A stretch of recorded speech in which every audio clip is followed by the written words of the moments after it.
on a dit qu'on avait on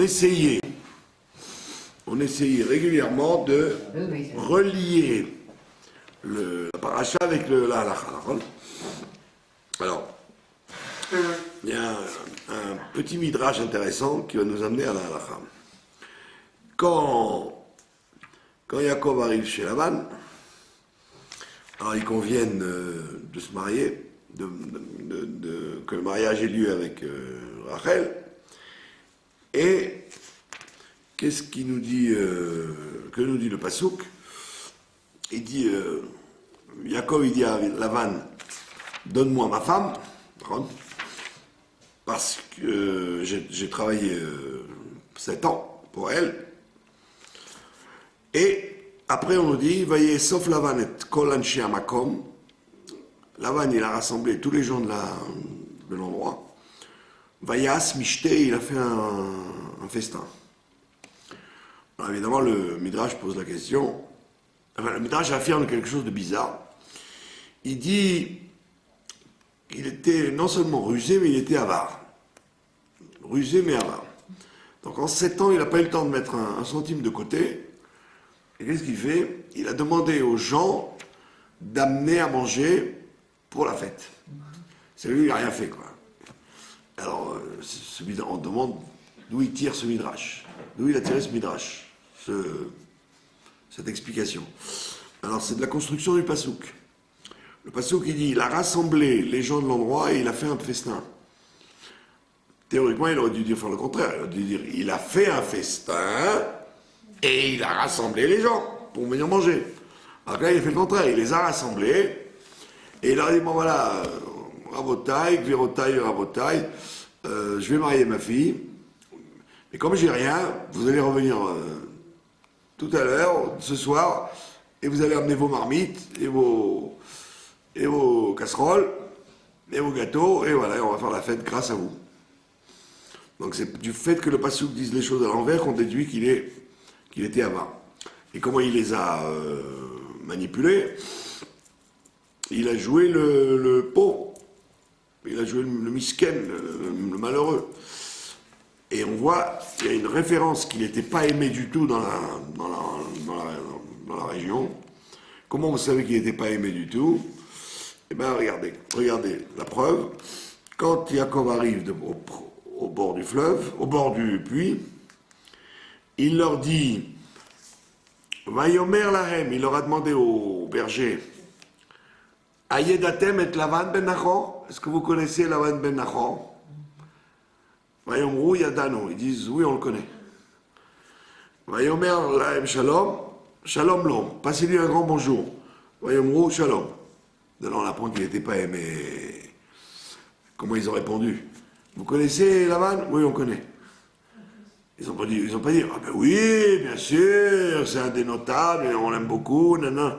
Tu connais cette personne? Oui, je connais. Si tu dis, oui, je connais, ça veut dire que tu ne veux pas en entendre parler plus. Et tu dis, passez-lui un grand bonjour. Ok, on lui passe un grand bonjour. Donc de la façon dont il a parlé avec les bergers, il a compris qu'il n'était pas aimé du tout dans la région. Et donc comme Lavan n'était pas aimé, donc pour obtenir d'avoir quand même un mariage potable, il s'est fait passer pour un malheureux. En disant, voyez, je marie ma fille, Rnasat Kala, on ne peut pas la laisser comme ça. Donc ils sont tous venus avec leurs plats et leur marmite. Et donc il a fait le mariage aux frais de la communauté. Il n'a pas dépensé un centime. Et donc de là on va voir une halakha très intéressante que Lavan nous apprend. Que il y a une préséance quand on veut rendre service, soit par de la tzedaka, soit par un prêt, soit par un kavod, un honneur qu'on veut donner, on doit donner la préséance à sa famille, à ses proches. On la prend de là. Il y a écrit il y a un passouk qui dit Umi besarcha lotitalem, de ta chair tu ne te cacheras pas. Et Rachid dit, qu'est-ce que c'est ta chair? Il dit, c'est tes proches. Les gens qui sont de ton sang. Et on voit que si par exemple vous avez un parent riche, alors vous devez lui faire du kavod avant le kavod d'un autre. Donc par exemple vous avez un ami intime qui se marie et un parent qui se marie, même si vous n'avez aucune sympathie pour ce parent, vous le connaissez à peine, et qui vous a jamais rendu service, ou il n'est même pas venu à vos événements à vous, vous devez lui donner priorité sur l'ami. Bien que ce soit un ami intime qui vous supplie de venir à sa simcha, vous devez donner préférence à votre proche parce qu'il est votre proche. Et même s'il est riche, c'est-à-dire même s'il n'a pas besoin de vous pour l'aider au mariage ou aux frais. D'accord ? Maintenant, deuxième cas de figure, si c'est un parent pauvre. Là, c'est un parent pauvre. Dans tous les cas de figure, il faut lui donner préférence. Vous avez un maaser à donner, d'argent ou un cadeau. Alors, vous devez donner d'abord aux parents proches que vous connaissez, avant à l'étranger que vous connaissez ou que vous ne connaissez pas. D'accord ? Maintenant, la plupart des poskim, ils disent, quand il s'agit de tzedaka d'argent, alors si vraiment le parent pauvre n'est pas si pauvre que ça, il n'est pas à la rue, alors vous devez couper en deux, quoi. Vous devez dire la moitié aux pauvres que je connais et l'autre moitié à mon parent, même s'il n'est pas si pauvre. Vous lui donnez pas tout, vous lui donnez la moitié. Mais dans tous les cas de figure, il faut toujours penser aux parents. Alors maintenant, qui c'est les parents? Alors, a priori, c'est les parents, le père et la mère. Si on a des parents qui sont dans le besoin. Et si ce n'est pas les parents, ben au fur et à mesure de l'éloignement. Les frères et sœurs, ou les enfants, ou les cousins, tout ce qui est proche plus proche de parents parentés. Et ça, c'est une halakha, ça veut dire, c'est une obligation. Donc, si vous avez un cadeau à faire, alors il faut donner priorité aux parents ou à l'étranger. D'accord ? Il raconte une histoire qu'il y avait un très grand rave qui s'appelait Rabbi Akiva Iger. Rabbi Akiva Iger, c'était un très grand décisionnaire il y a 200 ans à peu près. Rabbi Akiva Iger, il avait une parente très très pauvre. Et il a été dans une ville où elle habitait. Il était en voyage dans une ville où elle habitait. Et il s'est fait inviter chez elle. Alors tous les gens de la ville sont venus, ils ont dit, mais attends, mais il y a des riches, il y a des rabbinim, il y a des gens qui t'attendaient dans leur maison avec un confort, des serviteurs et tout, et tu vas chez ta parente qui vit dans la misère. C'est pas logique. Alors il a dit, dans la mitzvah de rendre un objet trouvé, quand vous voyez un objet trouvé, il y a une mitzvah de le rendre, d'accord ? Maintenant, si vous êtes quelqu'un d'honorable,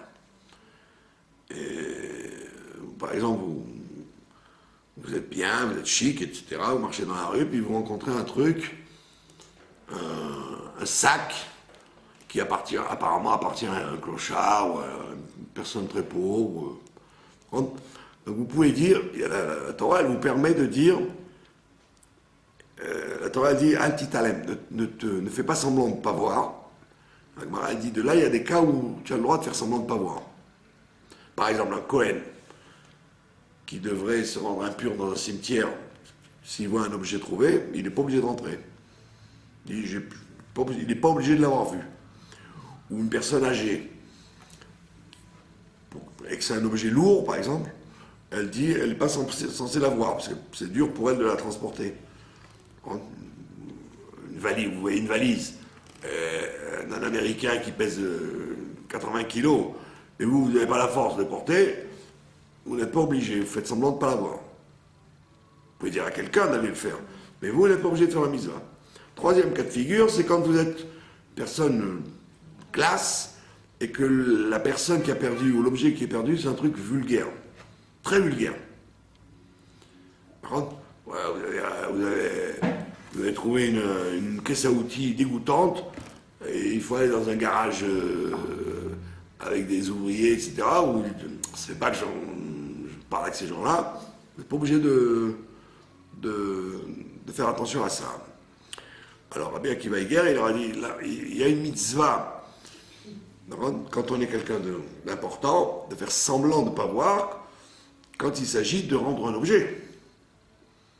Là, donc, si j'avais été à Shabbat Aveda, j'aurais pas peut-être eu la mitzvah de lui rendre.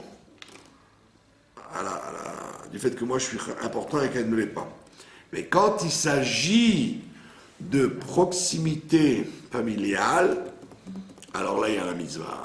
C'est-à-dire que je suis obligé, puisque je vais dans cette ville, d'être invité par elle et pas d'être invité par vous les rabbinim ou les riches de la ville.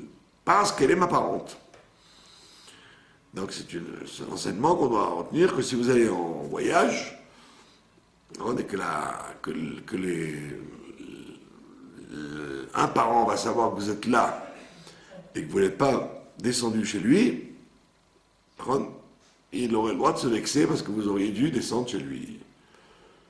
Évidemment, pas d'un quelqu'un qui ferait attention à la cache-route et au Shabbat, etc.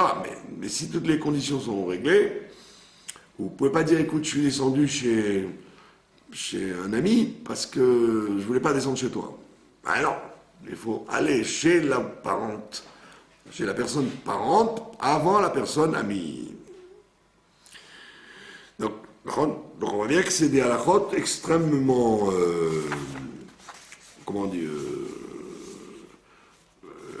importantes parce qu'il y a beaucoup de gens qui fautent là-dessus. Ils disent,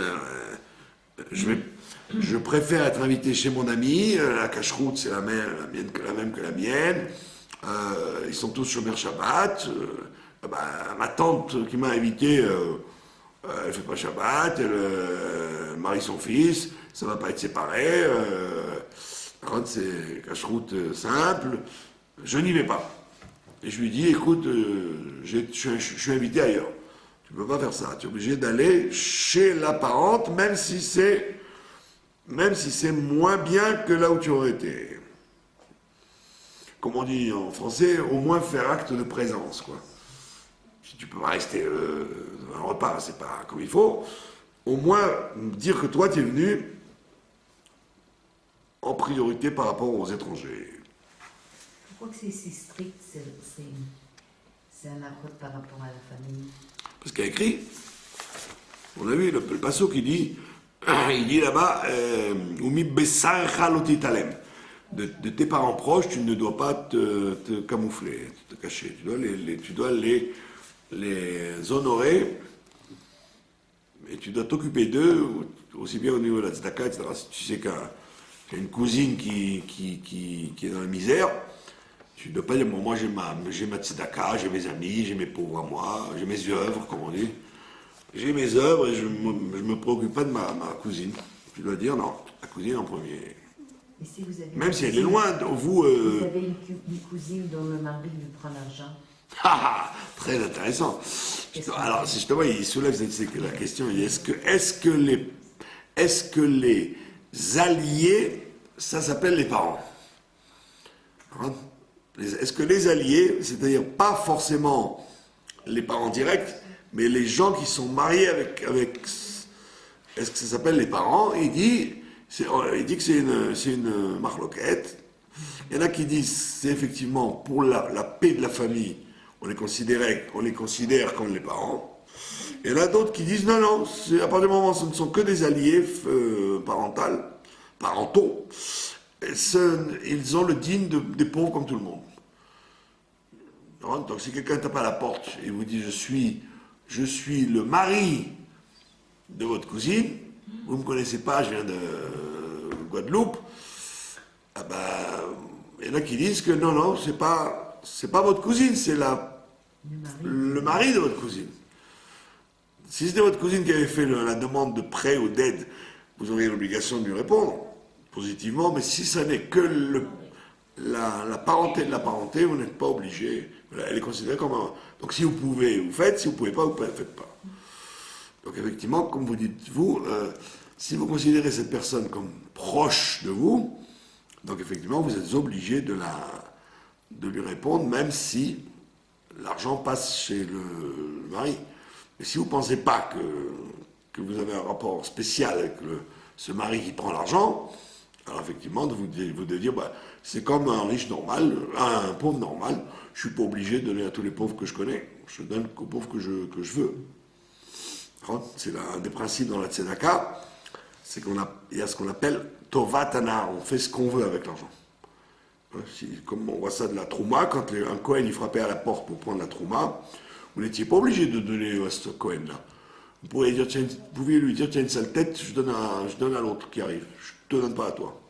Et donc quand un pauvre il demande de l'argent, vous n'êtes pas obligé de lui dire, je te donne à toi. Vous pouvez dire, je donne à un autre.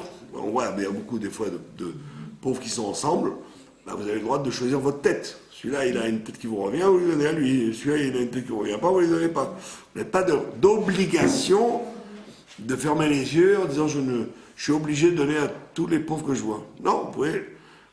Dans la Tzedaka, il y a un srout, il y a comment on appelle ça, un droit que la Torah vous octroie de donner à la Tzedaka qui vous voulez.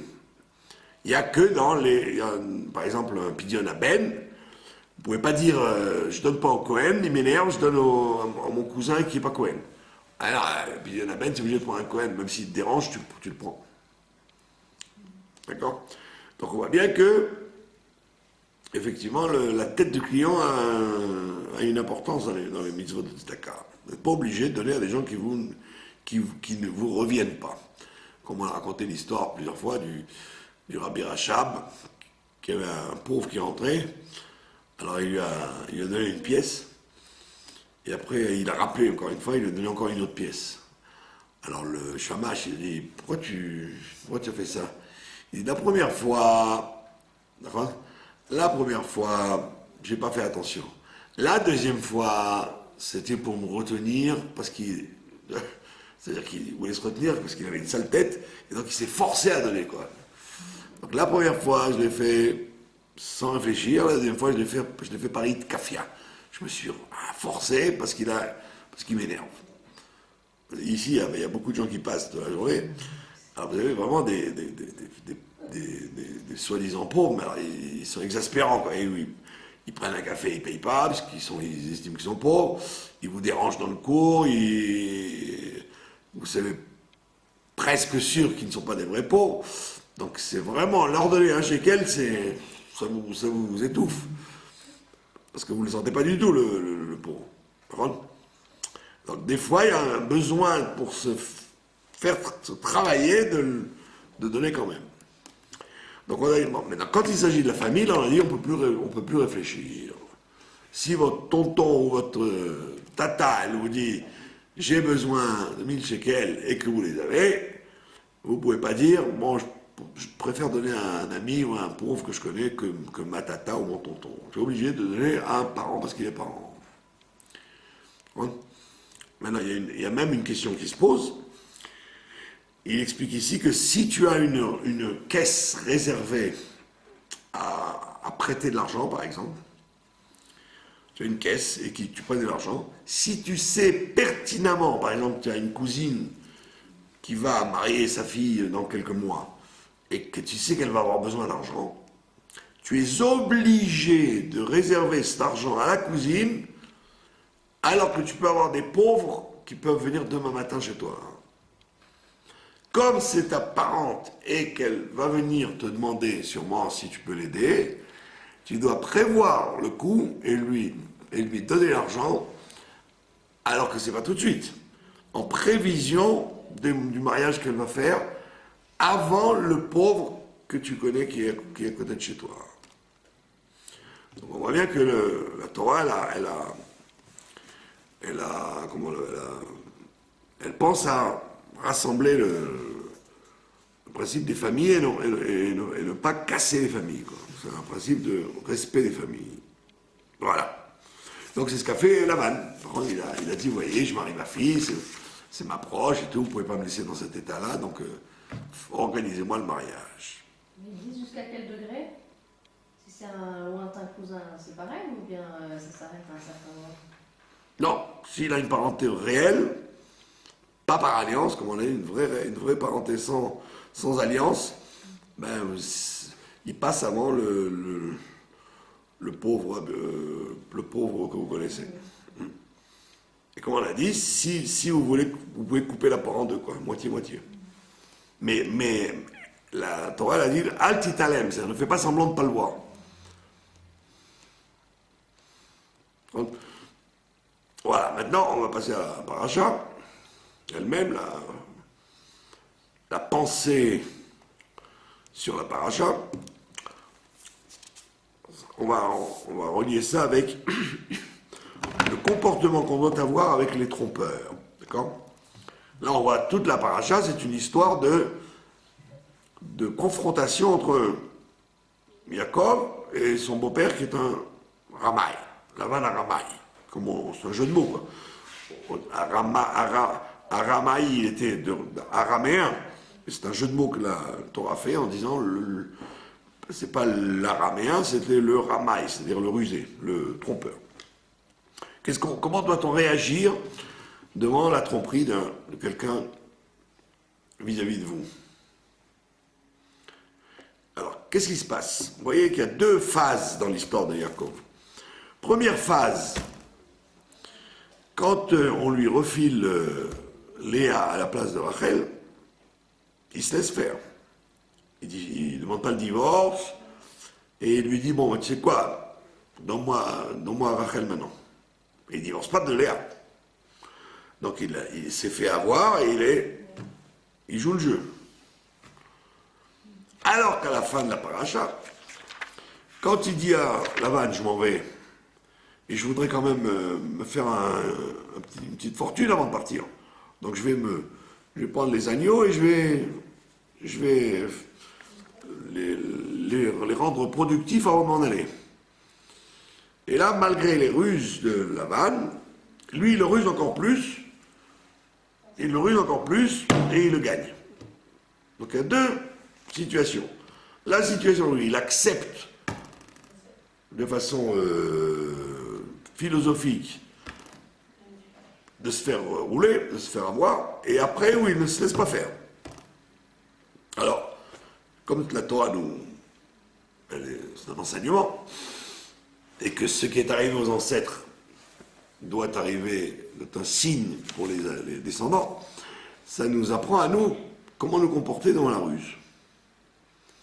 Doit-on se faire ruser, être un pigeon, se faire arnaquer comme un pigeon, ou alors doit-on réagir, attaquer le trompeur? Alors c'est simple, la question est simple, il y a un midrash qui nous raconte que il a écrit là-bas, quand il s'est marié avec Rachel, le père lui a refilé à la place, il a joué, et il a dit à Léa, vas-y toi. Or Léa, elle aurait pu dire, non, j'y vais pas. Ma soeur et moi, on ne trompe pas les gens. C'est pas parce que toi, tu veux le tromper que nous, on accepte. Donc Léa et Rachel, elles auraient pu dire, non, aujourd'hui, on ne marche pas dans la combine. On voit que elles marchent toutes les deux dans la combine. Donc c'est pas malgré leur père, elles sont aussi rusées que leur père, ça veut dire. C'est pas qu'elles ne sont pas des victimes. D'accord? Elles ne sont pas des victimes. Et Jacob, il n'a pas dit tu es une victime. Hein, oui, vraiment, j'ai beaucoup de peine pour toi, c'est ton père le coupable. Pas du tout.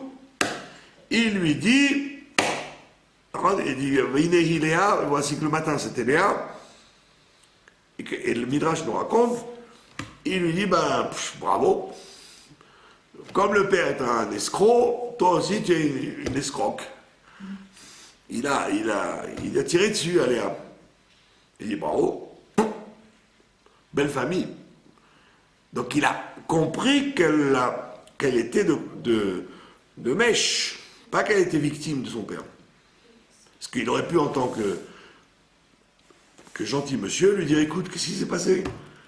Mais je sais pas avec toi que je me suis marié, c'est avec Rachel. En plus, le Midrash nous dit que Rachel était sous le lit, et que Léa ne parlait pas. Et donc, quand il parlait avec elle, c'est Rachel qui répondait, pour qu'il entende la voix de Rachel et pas la voix de Léa. Donc, c'était un micmac. Pas possible. Et en plus, on raconte que le Midrash raconte qu'elle lui a donné les simanim. Elle lui a donné les signes. Alors, on demande quels signes? C'est quoi les signes? Il faisait quoi? De la mimique? Il faisait des grimaces. C'est quoi les signes? Il dit non. Elle lui a appris Tarat Mishpacha. Elle lui a appris les lois de la pureté familiale. Lui, quand il s'est marié avec Rachel, il lui a dit écoute, je sais que c'est ni ton père ni ta mère qui vont vous enseigner ces règles, moi je vais t'enseigner. Donc il a fait un course, il a fait un stage de halachot de Shabbat, de Nida et de Kashrut, comme une jeune Kala qui va se marier. Parce qu'elle n'avait pas tout ça là-bas, il y avait des idoles. Donc il dit voilà, tu vas devenir une femme juive, donc tu dois prendre ça, ça, ça et ça.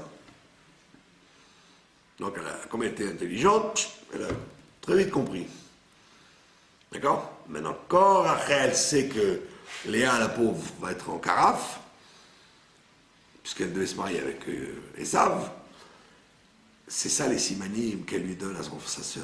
Elle lui a fait le même stage que son futur mari avait fait à sa sœur. Elle lui a appris toutes les halachot.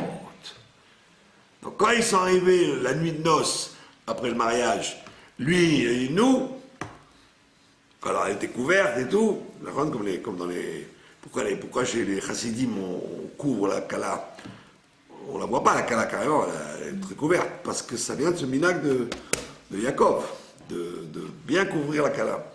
Donc tu pouvais pas voir d'après sa tête qu'elle était Rachel ou Léa. Donc il a dit, vas-y. Alors il lui fait voilà, il croit Shabbat, tac, tac, tac. Et donc c'est sûr que c'est Rachel, puisque elle connaît bien les halachot, toutes les halachot, donc ça ne peut pas être une autre. Donc elle lui a transmis les simanim, c'est ça les simanim. Donc, quand le matin arrive, Vinehi Léa, il lui dit bravo, belle famille, vous êtes il lui dit tu es une trompeuse, fille de trompeur. C'est marqué comme ça dans la Torah? Dans le Midrash, oui. Ah, dans le Midrash, il dit tu es une trompeuse, tu es une escroc, fille d'escroc. Ça commence bien le mariage. Et elle se démonte pas. Elle lui dit mais elle lui dit je suis ton élève. Mon élève? Ben oui. Qui c'est qu'il y a quelques années, il a dit je suis Esav alors que je suis Yaakov? C'est toi qui as fait ça, non? Eh bien, je suis ton élève à toi, on est du Zivoug. Je ressemble plus à toi qu'à mon père. Et donc, elle lui a bouché un coup. Parce qu'il a fait exactement la même chose. Et en plus, elle n'a même pas parlé, elle n'a pas dit je suis Rachel.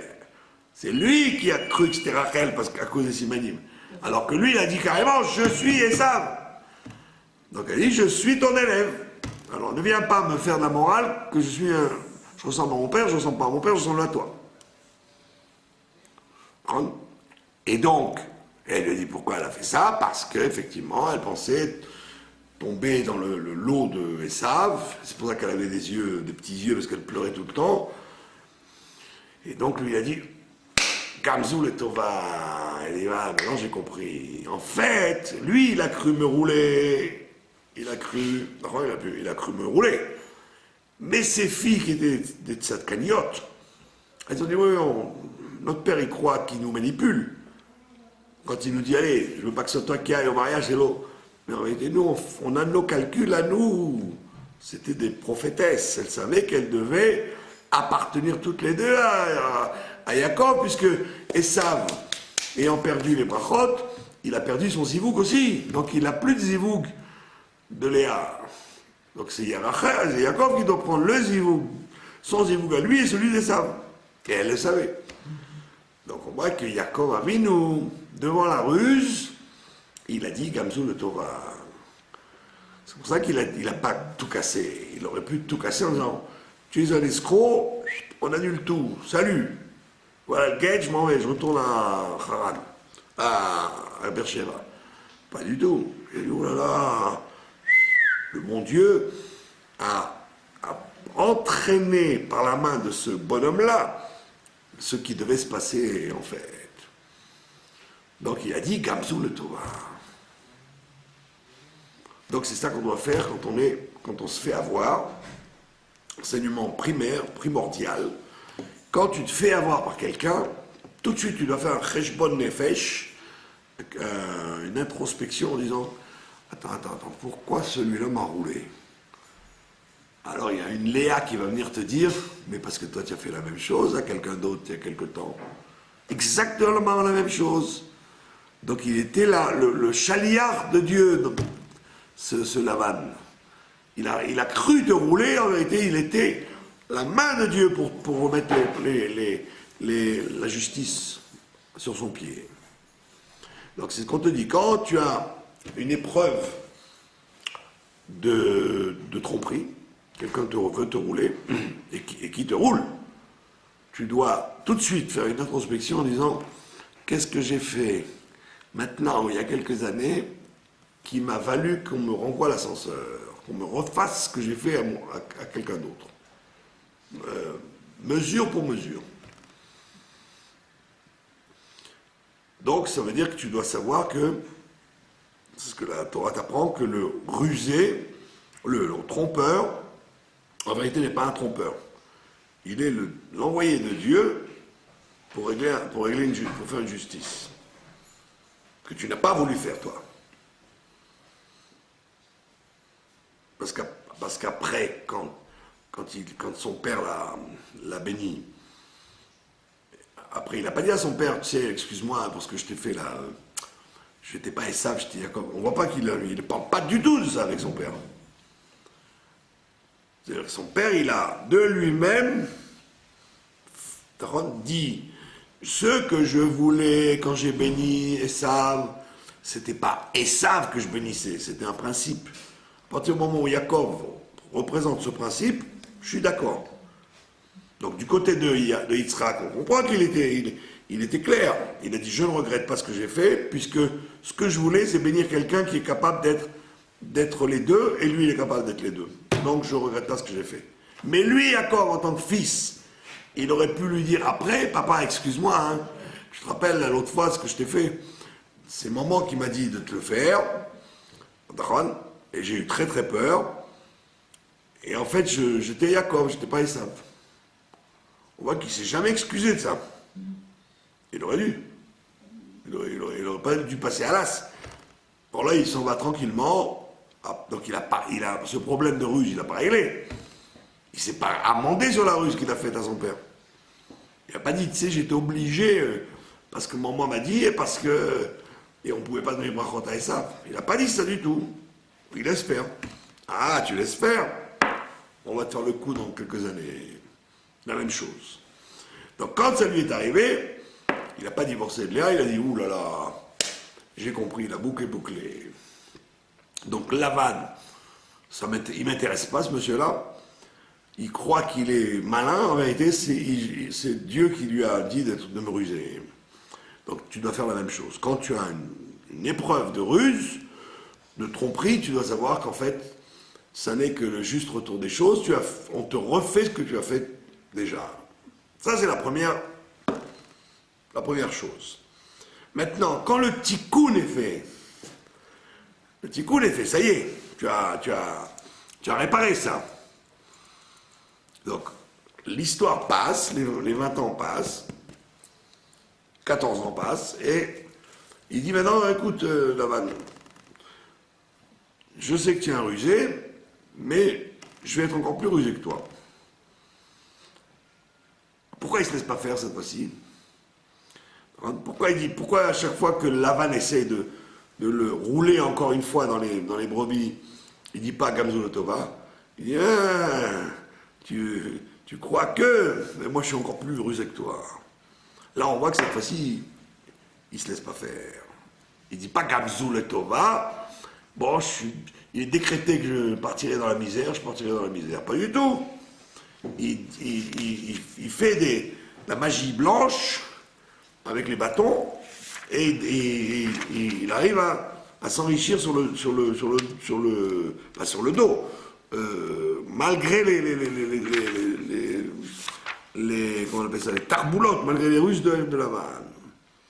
Et qu'est-ce qu'il dit à la fin, quand il dit à ses femmes, quand il dit à Lavan, quand Lavan le poursuit et qu'il se plaint, il lui dit, ma chère, il lui dit,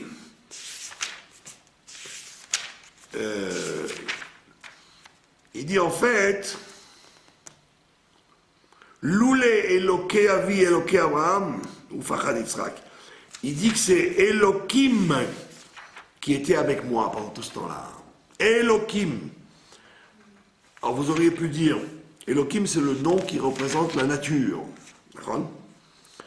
Or, il aurait pu dire Avaye, parce que c'est miraculeux ce qu'il a fait avec les bâtons. Essayez-vous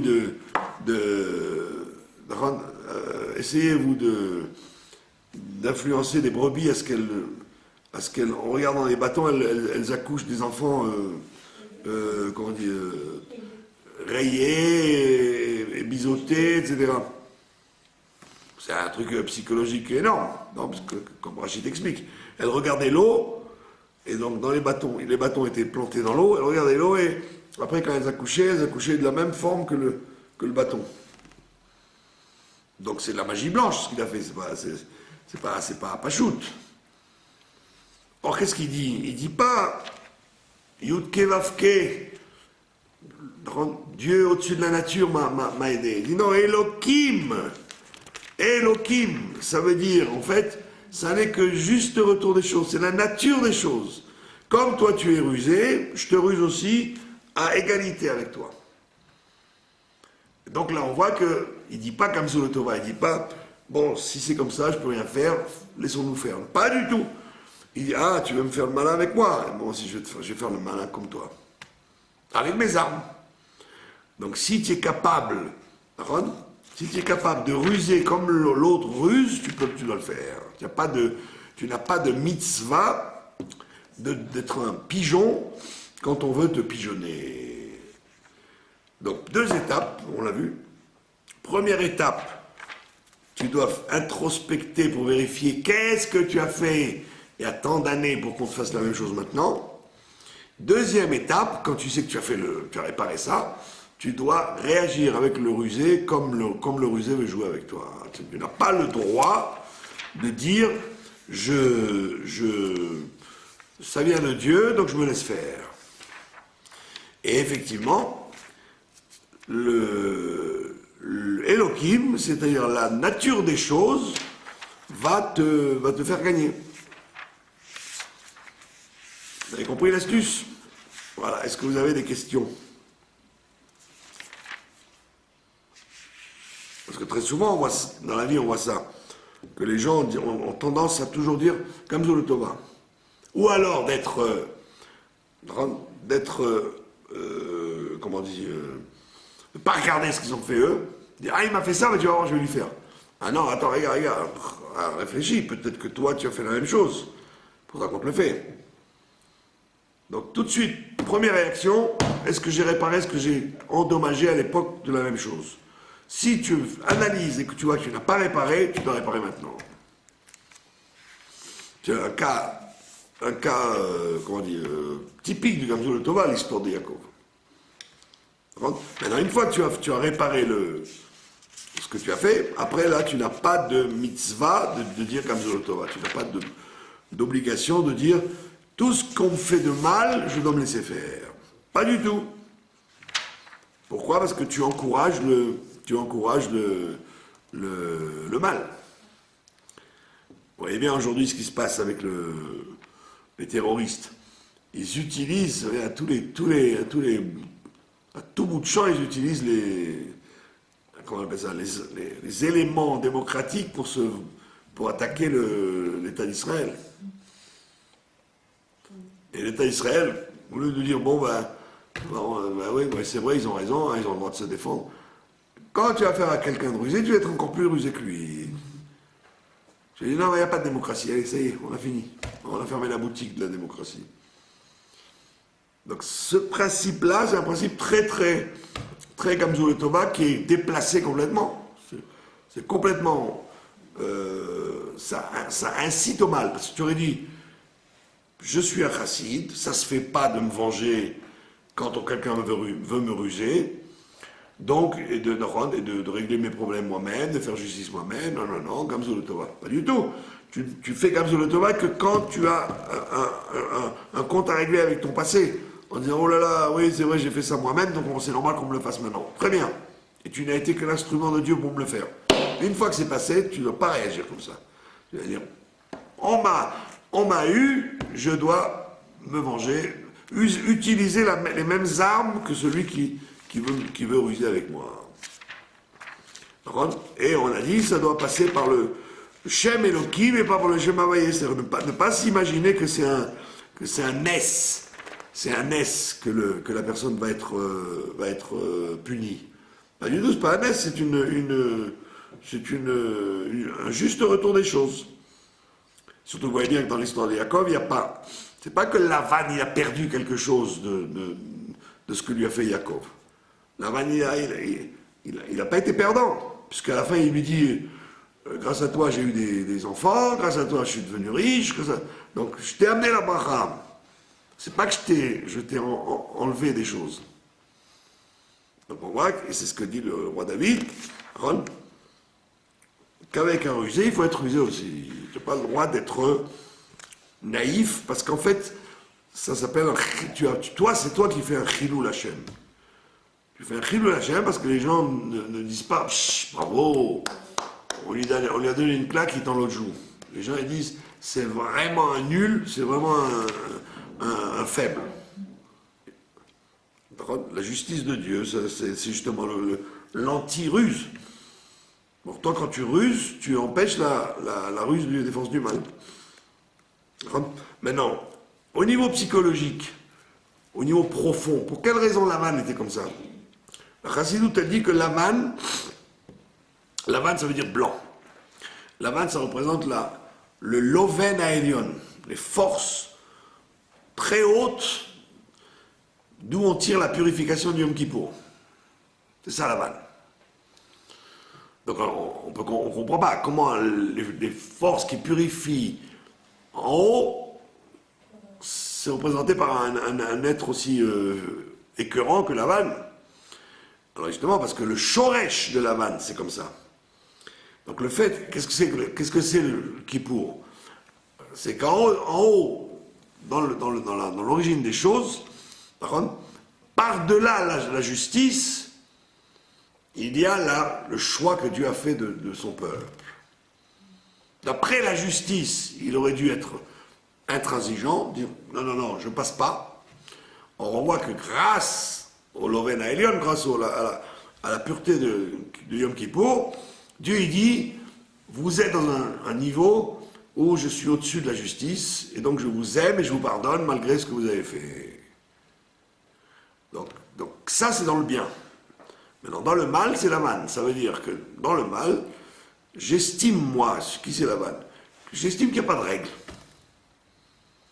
Je suis au-dessus, je suis l'Oven Aelion du mauvais côté. J'estime qu'il n'y a pas de règle. Tu peux me dire, on va faire comme ça? Oui. On va faire comme ça? Oui. Une fois que je t'ai dit oui, je fais tout le contraire. D'où ça vient? Ça veut dire que je me situe au-dessus de la règle du din. Donc, d'après la règle du din, tu as promis quelque chose, tu dois respecter. Vous connaissez ça d'ailleurs, chez les avocats. quand on écrit un contrat ou qu'on fait un papier officiel, l'avocat il doit écrire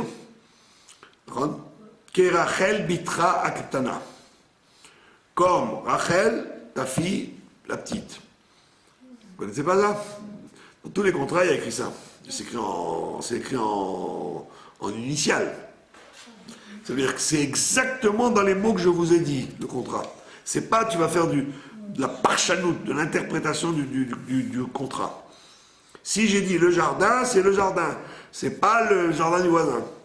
Donc chaque mot du contrat, il est précis.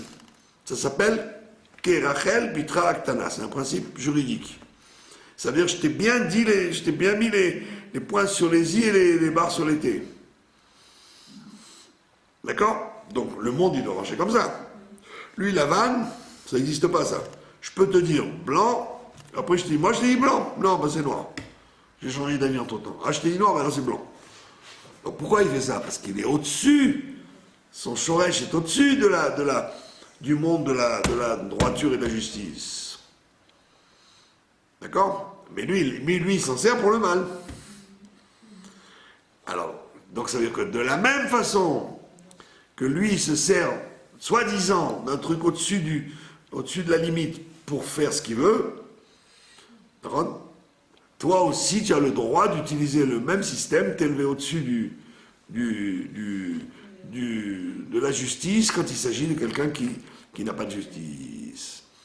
Ça veut dire que le principe de la vanne, c'est un principe d'être au-dessus des limites, dans le n'importe quoi, pour faire n'importe quoi. Alors on te dit, ça, tu n'as pas le droit, dans ce monde-là, il faut être dans les limites. Sinon c'est la jungle. Donc il te dit, toi tu as voulu jouer comme à la jungle, alors moi aussi j'ai le droit d'être comme à la jungle. C'est pour ça que lui aussi tirait ses forces du Loven Ailion, Yaakov Avinu.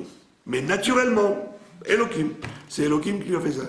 C'est-à-dire que le rusé, il va être puni de sa ruse par un moyen qui vient d'au-dessus de la nature, qui va s'habiller dans la nature. Et qui va faire qu'en fait, c'est toi qui vas retomber sur tes pieds. Et donc tu n'as pas le droit de laisser faire le rusé, sinon tu provoques que le nom de Dieu soit profané dans le monde. Voilà, pas de questions? Non, vous n'avez pas de questions? Ben voilà. Alors je vous remercie de votre attention.